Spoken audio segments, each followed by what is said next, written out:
Verified, validated, accurate. Does that sound like a response you got from a creditor or a consumer reporting agency, aka credit bureau, when you sent in your dispute? They told you that the account was verified, validated, accurate.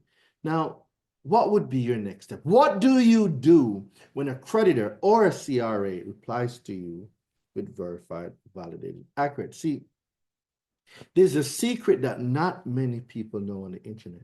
Whenever a creditor, a debt collector, or anyone in general that you're disputing with replies to you verified, validated, accurate, there's a letter that's pinned below. It's called the request for procedure letter, right?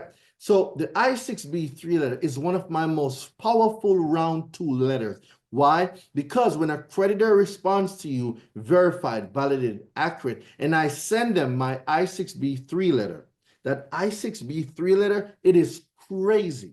Okay, this I-6B3 letter, when I send this letter to them, they have 15 days to respond. Yes, you heard me right.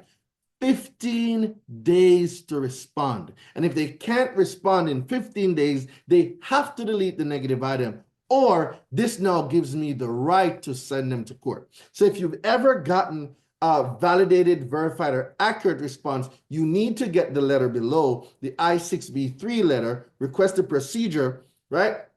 You have to get this letter, and you're going to send this letter out for them to explain to you how they got to this verified, validated, accurate. And if they can't, they must remove it. If not, this gives you now all the information you need to take it to small claims court. Like here in Georgia, the small claims court amount is $15,000. Guys, that's an easy $15,000 right there. Depending on what state you're in. Texas, I know it's like 20,000. Florida is 8,000. New Jersey, it's 5,000. New York, small claims is 10,000. This is an easy bag, guys, for them just replying verified, validated, accurate, and they can't prove it. So get the letter below, go send it out. They have 15 days to respond. Go be great, put it in the comments. And if you need more guidance, you can ask for mentorship. I got you guys, all right? So get the letter below, go get your stuff deleted. It doesn't matter. Just modify it to fit your situation. But whenever a creditor or a CRA responds,